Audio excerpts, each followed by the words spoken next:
would argue that the biggest, most determinative, defining difference between the two is what I think of as access to capital resources. If you are a for-profit and you've created a better mousetrap, if you have a better product or service, you work in a mostly responsive marketplace, meaning capital flows towards the high-performing and away from the low-performing. In the nonprofit sector, it doesn't necessarily work that way. And a lot of the things that we have to do, and really what I'm going to focus on in telling you about our organization, Share Our Strength, is how we kind of create proxies for that. We call ourselves a nonprofit sector, but I would argue that we were, in many ways, it would be better to define us as a non-market sector. There is not a market for the things that we do. Most nonprofit organizations are created quite specifically in response to a market failure. There's no economic market for feeding hungry kids. There's no economic market for developing a vaccine for malaria, which kills 1 million kids a year in Africa. Sometimes there are political markets for those, but in many cases, the issues that we work on and that we care about affect people so voiceless and vulnerable that there are no markets to serve them whatsoever. And so nonprofit organizations come together to provide opportunities for kids to get an education, to create charter schools, to do anti-hunger work, or what have you. And the reason that they have to do that is to find different ways to compensate for this lack of access to capital resources. We've come up with one of those, at least at Share Our Strength, and I'll describe that in just a moment. The other issue that I think all of these organizations have in common, and all these efforts have in common, is a set of almost antiquated expectations about how they're supposed to do the work that they're supposed to do, the kind of things that they're supposed to or allowed to spend money on. So in the nonprofit sector, we're under enormous pressure to put all of our resources out into the community. And you're probably thinking, well, that's what you were created to do. So yes, you should put your resources out into the community to help people. And as important a goal as that is, I would argue that it comes at some cost, which is the cost of investing in ourselves. It comes at the price of not being able to build what you might think of as a built-to-last institution. An institution that goes out and gets the very best people and trains them and is able to retain them and is able to make all of those investments. When I got on a plane, just as you do, the flight attendant always says that we should put on our own oxygen masks first so that we're better able to help those who are dependent on us. In the nonprofit sector, we're not expected to do that. We're asked a lot of questions, and there's lots of expectations about what our administrative overhead is, what our salaries are, how much we pay people, how much we invest in ourselves versus how much we put out into the community. There's an organization in New York called the Nonprofit Finance Fund, which does really good work with nonprofit organizations, helping them understand a whole range of financial issues and issues related to access to capital. And the director of it is a woman named Clara Miller, and she talks about how most philanthropy, which is what most nonprofits depend on, most philanthropy is what she calls enterprise blind and therefore enterprise unfriendly. Enterprise referring to the core of the organization itself, and distinguishing it from its programs. And Clara says that because everybody in the organization is so committed to creating social value everywhere, all the time, that the result is that the stakeholders of the organization, whether it's the leadership, the staff, the board of directors, the recipients of the services, they basically all conspire to exploit the enterprise for the purpose of creating social value, and they therefore end up hollowing it out. And so I can tell you that at Share Our Strength, the more people we serve, typically, the more people in need during a recession like this, the more we try to do in the community, the more fragile and precarious our own financial position becomes, because everybody is giving us resources to put out into the community. Very few people are giving us resources to build our own capacity to be able to do that.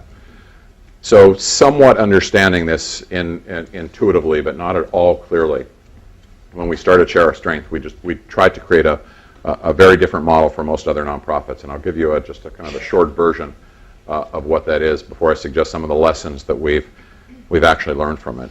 Share Our Strength was created in response to the Ethiopian famine in 1984, which in an era before internet, before cable, was the most compelling humanitarian relief issue that was on anybody's radar screen. So millions of Ethiopians were dying from a famine. It was kind of Katrina-like or tsunami-like in terms of the visibility that it achieved. And at Share Our Strength, we wanted to do something in response to that. We wanted to create a response to international famine, but also a response to hunger in the United States. And we decided that our core competency wasn't doing disaster relief work or wasn't even feeding people, but what was needed was some sustainable source of revenues for the organizations that were good at this but were really short of resources. So we decided to see if we could create an economic engine to do that. And we wanted, in effect, to be a grant maker to a wide range of anti-hunger organizations, whether they were working internationally, like Oxfam, or CARE, or Save the Children, or whether they were working domestically, like the food banks, or advocacy organizations like Project Bread, or children's hospitals, or school breakfast programs, or what have you. We wanted to be a grant maker, but we did not want to be a re-granter. This was the only thing we knew at the time we started Share Our Strength, is that we didn't want to go to the Boston Foundation and ask for $90,000 so that we could give $80,000 of it to the Boston Food Bank. There was no value added there. In fact, there was a little bit of value subtracted. Boston Food Bank could do that themselves. So we made this very unusual decision for an organization that started as modestly as ours did. We started with a $2,000 cash advance on a credit card. That was all the money that we had in the world. And that was the limit on the credit card at that time, at least on mine. I think it's still my limit. So we had a $2,000 cash advance on the credit card. We opened up a little office, and we decided that we were going to try and generate funds, but that we were not going to take any foundation money. We were not going to have any government money. We were not going to do any direct mail. We certainly didn't have an endowment. And we didn't have a high donor program. So we ended up backing ourselves into a very tight corner. And what we started to realize is that the only way to kind of fight our way out of that corner was to see if we could, instead of redistributing wealth, which is what most nonprofit organizations do, which I'm not criticizing in any way, but instead of redistributing wealth, we would leave that to other organizations. We would see if we could create wealth. We really believed that there wasn't enough charity or philanthropy to get from where we are today to where we wanted to go in terms of attacking these problems on the scale that they exist. And so how are we going to create wealth? We had some very naive notions about it. Our first was that we would, and we by the way, we had, with our $2,000 cash advance, for a couple $100, we rented this sub-basement office on Capitol Hill, one of these offices where you take, you go down 4 or 5 steps and the windows are up at the ceiling. They're just like these little panels, so very little natural light comes in. It had previously been the office of an electroshock therapist, and there were egg cartons on the wall to muffle sounds, and it was a very spooky place.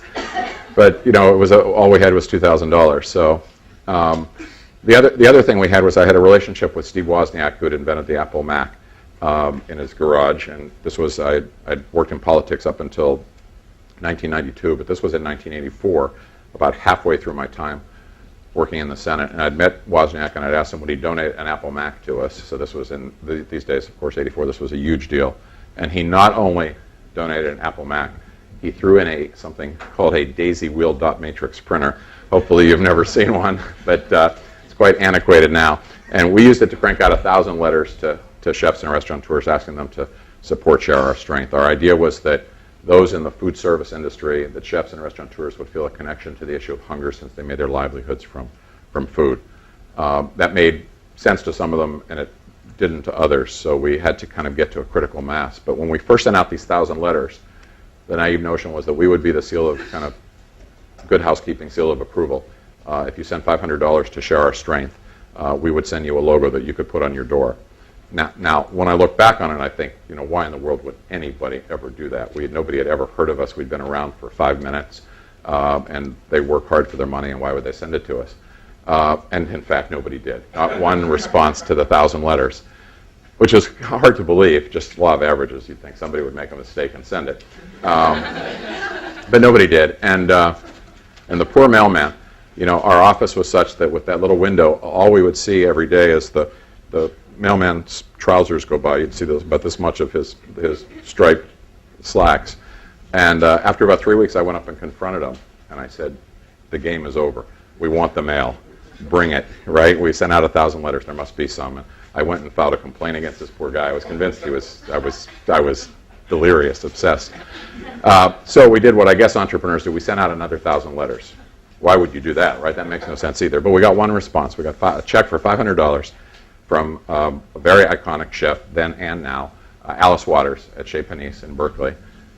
Sent $500 with a note saying, let me know what else I can do.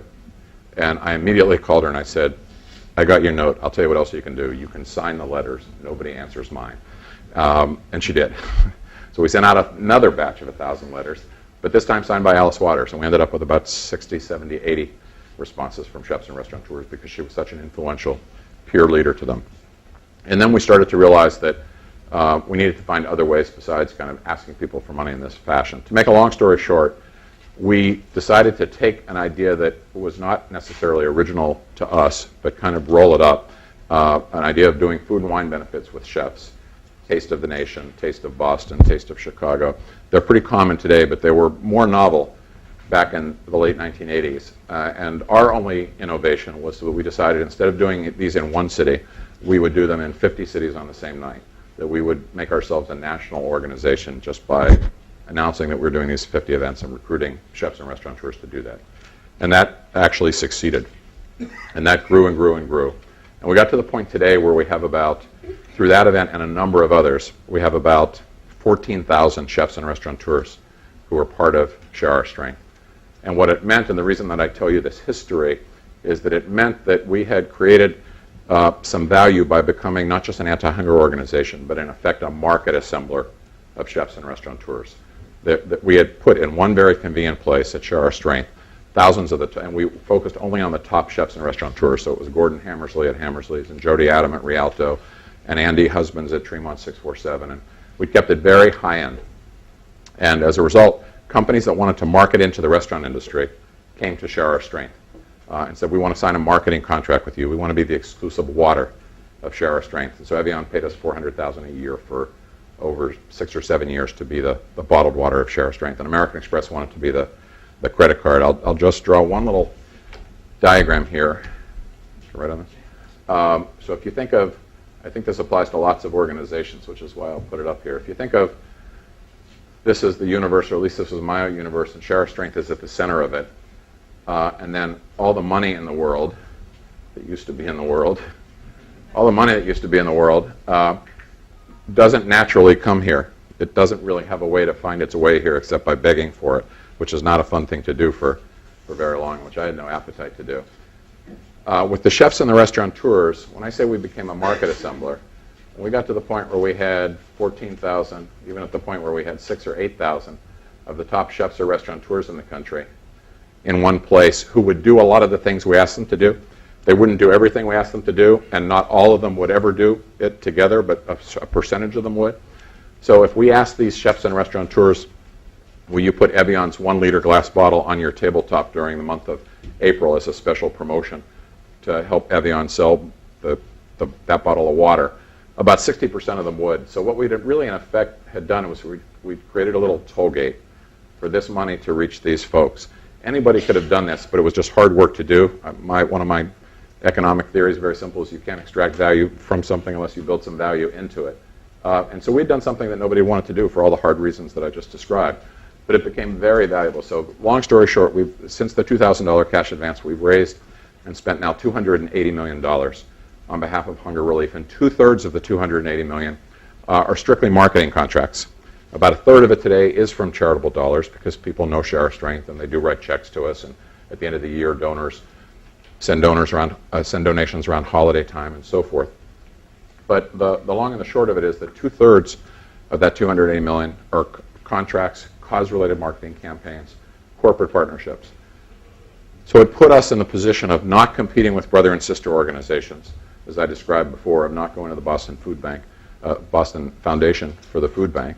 And it put us in the position of having dollars that don't have strings attached to us. Unlike a foundation, this can be good or bad, but unlike a foundation, Evian never really asks us what we're doing with our money. They ask us how many restaurants put out the bottle, like you said they would. And the same thing with Ilya Espresso and with American Express and Jen Air, which pays us $400,000 a year just to park a Jen Air range, an oven, at our food events so that chefs will do kind of Iron Chef competitions on them, that type of thing. So this became a very attractive model. As I started to talk about it more, started to write about it a little bit, a lot of other nonprofit organizations came to Share Our Strength to say, could you teach us to do something like this? Could you help position us so that we could have the same opportunity to create wealth? It's what we call it community wealth, as distinguished from personal wealth or corporate wealth. It's community wealth because it goes back into the communities that we're trying to serve. And as other nonprofits started to ask us, could we help them, we realized that there was an opportunity here. And as Dave said, we created a for-profit consulting firm owned by our nonprofit to help other nonprofits succeed at similar types of things. I would say related more so than similar, because this model continues to be somewhat unique. But the core theory of the consulting firm Community Wealth Ventures is that most nonprofits, at least many nonprofits, in the course of pursuing their mission, create an asset that has a real marketplace value. And usually because they're a nonprofit, they don't recognize that asset for what it is. If they recognize that they may not have any appetite to do anything with it, the nonprofit may be staffed by people who purposefully did not want to go into business but wanted to go into the nonprofit. So they don't necessarily want to find a way to create a business opportunity from that. Or they may recognize it and have an appetite, but they may not have the skill set to do it, because it is a different skill set than that you typically find in a nonprofit organization. But that doesn't mean that a real value hasn't been created. And so we started to understand that and look at other organizations that were doing it so that we could better consult to those who engaged us. We realized that there were lots of powerful examples. In Seattle, Pioneer Human Services worked with ex-offenders and substance abusers. And they had a budget of about $3 million. Very tough to employ client base. They would train them, but they were having trouble getting jobs for them. And they said, why don't we just create our own factory and find, instead of going to charity, let's go to Boeing Aircraft, which at the time was the biggest employer in the Seattle area, and say, let us become a vendor of something you need. And Boeing said, well, we need precision cut sheet metal, and we need it for the cargo bay liners of our planes, and we need it to these certain specifications, and we can't get enough of it right now. And if you're telling us you have 900 able-bodied men and women who will work in a factory to do that, we will help you build the factory. So today, Pioneer Human Services has a budget of about $65 million a year. They're ISO 9000 certified as an industrial certification, which is, they're the only nonprofit in North America that has it. And so their revenues have jumped up way high, and they're not dependent at all on foundation dollars. One other example, but there's lots of them that we can talk about. In Washington, D.C., outside of Washington, in Rockville, Maryland, Jewish Social Services Agency has a home health care program for the low-income families that the agency was created to serve. The home health care is such high quality that when they came to us to talk about their financial issues, we said, why don't you offer the same home health care to high-income individuals in Bethesda and Chevy Chase and Potomac and other places, and use the proceeds to further the reach of what you do with the low-income families. And so they ended up with a business that generates about $2 million in revenue, of which about $400,000 is profit. We can get into lots of other examples, but I say this because it's important to remember it's not right for every organization. It's something that some organizations, even many organizations, by virtue of their size or mission or culture, probably couldn't or shouldn't do. But it's right for a lot more than are doing it now. So the lessons that we have taken and share our strength from this, I would describe as the following, in terms of nonprofits, really trying to find ways to do their work more powerfully. If you spend any amount of time in the nonprofit sector, it gets very frustrating because you always seem to be short of resources. You don't seem to have the very best talent that you can necessarily have or attract. That's started to change a lot over the last 10 years. But it can be very frustrating. So as we started to think about how do we respond to this, how do we challenge ourselves to do this work more powerfully and differently than we're doing it or than other organizations are doing it, we came up with 3 or 4 kind of core concepts. One is this notion of creating wealth, being very purposeful about trying to organize yourself so that you're not only redistributing wealth, although if you're doing that, great, then do both. Work both sides of the street. Don't fight these battles with one arm tied behind your back, essentially. The second lesson was learning how, as an organization, to compete, to be competitive. And most nonprofits talk a lot about collaboration, but they don't talk a lot about how to be more competitive in their space. And I don't mean compete to put somebody else out of business. I mean compete to be the most effective version of yourself. One of the lessons, I guess there's 3 ways that I think about competing. One comes from I'm on the Timberland board of directors, boot and clothing company. Hope some of you are wearing Timbs. Up in Stratham, New Hampshire. It's been a rough quarter for Timberland, so if you're not, maybe you will. And it's the only corporate board that I'm on I'm on 5 or 6 nonprofit boards, and I was way out of my league on the Timberland board, totally intimidated. My colleagues there, when I met them, were the CFO of Colgate-Palmolive, the president of Apple International, vice president of Hasbro, a woman who ran a $1 billion division there. And they had lots of business experience, and I had very little. But what I noticed was, and I was really quiet and just trying to pay attention and play catch-up, is the things they talked about were so different from the things that the boards of the nonprofit organizations that I was on discussed. And particularly what I noticed was that they spent an enormous amount of time talking about ensuring that Timberland was purposeful and intentional about outperforming their peers. And they measured how they did that. And the most important thing is that they realized that to be competitive at any level, you must be competitive at every level. So Timberland doesn't just think of competing to sell you and I boots and clothing. They think of themselves as competing to get the most talented people in fashion and footwear to come and work in Timberland and to stay there longer. And they invest in measuring how they're doing on that score. They can tell you that their level 11s or 12s, their senior corporate execs, stay at Timberland X amount of time versus Echoes or Cole Haans or Reeboks who stay either a longer or a shorter amount of time. So they measure how they do in retention. They measure how they do on brand recognition for corporate social responsibility. They have this real commitment that if they're going to be competitive at any level, they have to be competitive at every level. In the nonprofit sector, we do almost the complete opposite. We don't think about, we think more about how to get leftover resources than we think about how to get the best resources. We think how to do things cheap and easy and pro bono and donated, and those are often not the same as best and most sustainable and most effective. So again, this notion of biting the bullet, getting yourself out on a limb if you have to, sticking out your neck, but saying we are going to build a world-class organization with the best resources, and that will actually enable us to do more for our mission rather than less, to help people understand why it makes sense to make those investments is absolutely critical. The second way that I think we need to compete is just we need to be competitive economically. So many nonprofit organizations build programs that are in effect gold-plated programs. We have one at Share Our Strength. It's a nutrition education program where the chefs and the restaurateurs are trained by dietitians and experts, and then they're deployed into community centers to work with low-income families and low-income moms on nutrition education and food budgeting and grocery shopping skills. It's an incredible program. It gets great marks in terms of longitudinal studies, and it probably reaches 13,000 people in the United States. So it's a drop in the bucket. It's a very expensive program. It's very labor intensive.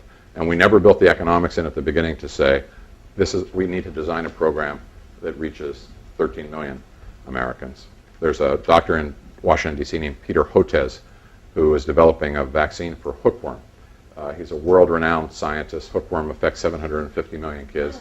He's devoted 26 years of his life to developing a vaccine for hookworm, even though there are many believe that there are vaccines for hookworm that already exist, but they're extremely expensive. They've never gone into the arms of a single child. So even though there are vaccines, Dr. Hotez says, unless I can develop a vaccine for $1 a dose, I might as well not develop one at all. There's absolutely no sense to developing one that costs more than that because it'll never reach children in developing countries. So this notion of building your economics into the beginning is important. And then the last way I think we need to be competitive, and we were talking about this at lunch, is in how we're accountable to what we might think of as our shareholders or our stakeholders, for lack of a better term. At Timberland, senior management is accountable in very clear ways. They commit to a stock price that they're going to reach at the end of the quarter and at the end of the year. They commit to an earnings per share that they're going to reach. They commit to a certain sales level. So they have the benefit or the luxury of having these very specific metrics you can use. We went through an interesting experience at Share Our Strength recently where we decided we would commit to a very specific outcome. We would commit to the outcome of ending childhood hunger in the United States. For many years, we had been a grant maker to 250-some organizations around the country. We fund the food banks and the children's hospitals and the advocacy programs and the school breakfast and school lunch efforts and summer feeding. We fund all that, and we were very popular for doing so. And then at some point we decided, well, instead of just feeding kids, or in addition to feeding kids, let's actually try to get to some of the underlying issues, and let's try to actually end childhood hunger. Now, what I was telling Professor Ayer at lunch was that when we convened all of our nonprofit colleagues in the anti-hunger community to tell them we were going to make that commitment and see if they were with us, it turned out that of the 70 organizations we had in the room, 70 were against the idea. There was not one that thought it was a good idea. They were not sure how we would measure. They were not sure that they wanted to use their money to measure their results. They were not sure they would succeed. They fundamentally, I think, didn't like the idea of being accountable. Because in the nonprofit sector, you can do this work for a long time and appear to be a really good guy, right? Everybody thinks this is great, important humanitarian work. And nobody, I think, wanted to risk losing that aura by being held accountable for what could be a success or also could be a failure. So we went through a process where we finally convinced everybody. It took 3 years to do this. It had a very powerful catalytic effect on our organization, ultimately. And about 6 weeks before the November election, candidate Obama issued a white paper about the goal of ending childhood hunger by 2015. It's the first time any candidate has done the same thing, which is put down a specific marker. And the few who had not come along with us ultimately got excited about that and came along. But I tell you this because this idea of being accountable, saying you can measure us, you can judge us, you can hold us to a standard and decide whether to invest any further in us or not, is one that I think is very important as we figure out how we want to be competitive in this sector. Then the last thing I would say is just the notion of what I think of as being committing to be, in addition to creating wealth and being competitive, committing to be what I think of as a cathedral builder, which is just another way of saying committing to do this work for a period of time that may be so long that you won't even see the outcomes of your efforts. I've always been fascinated by the great cathedral builders who spent hundreds of years building a cathedral. The cathedral in Milan, second largest Gothic cathedral in the world, took 513 years to build. Started in 1330, finished in 1843. And the only thing that everybody who worked on it could have known at the time was that they wouldn't see their work finished. It was clear that it was a centuries-long project. And the notion that they wouldn't see the fruits of their labor didn't detract from their dedication or their craftsmanship or their commitment. It actually enhanced it. They knew that they were part of something larger than themselves and part of something important. And I think our work is going to be very much the same. We hopefully will see the end of childhood hunger in the next 10 years or so in the United States. But will we see the end of poverty around the globe? Unlikely. Will we see the end of disease around the globe? Unlikely. That doesn't mean that it's not worth having that ethic of the cathedral builders who put brick upon brick upon brick simply because it was the right thing to do. So those are some of the lessons that we have taken from this work. I'll wrap up just by telling you one of the things, I guess, why I think, what is at stake in this and why this is so important, this notion of creating new wealth, this notion of being competitive. And what I think is at stake is the opportunity to change people's perception of what is possible, or even their understanding of reality today. I say that because most people think that because of the seemingly intractable nature of issues like hunger, we've always had it. In your lifetimes, there's always been homeless in America. Now, that was not true in my lifetime. There was a period of time in America where we had people who were poor, we had people who lived at the Salvation Army, but we did not have a lot of homeless people in our streets. And so I've got a 24-year-old son who just assumes that that's always been the case and always will be, and he's never seen anything differently. So people think on issues like that and a whole range of other issues that we don't know what the solutions are. But I would argue that precisely the opposite is the case. The only reason I do the work that I do, the only reason that Cheryl Dorsey does the work that she does, the only reason that Alan Casey and Bill Drayton do the work that they do, is we've all seen the impact that it can have. We've all seen the difference it makes in the life of a child. We've all seen how a family has changed by getting certain types of opportunities that they were previously were not able to access. We've all seen what that does in a community. And so the issue is not that we don't have solutions to these problems. I could take you to a maternal and child health clinic in Adams Morgan out in Washington, D.C. called Mary Center, that has fundamentally reversed poor infant mortality statistics that existed there 10 or 15 years ago among the Latino population. They've completely turned it around. And the sad thing is that there's somebody in Pittsburgh and somebody in Miami and somebody in Minnesota and somebody in Seattle today trying to figure out how to build a state-of-the-art maternal and child health clinic, and they don't know Mary's Center exists, and they may never, because we don't have that kind of mechanism in the nonprofit sector.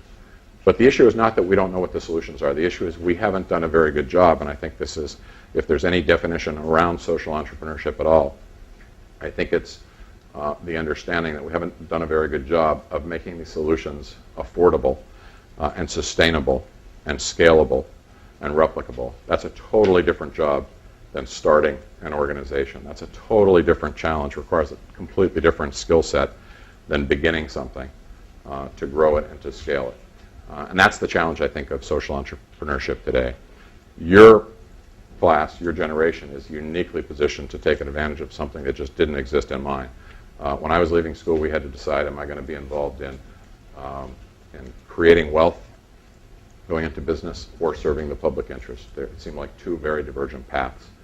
Today, I think there's an opportunity to create wealth to serve the public interest.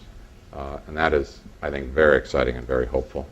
So let me leave it right there for now and just go open this up to questions and comments that you may have, please.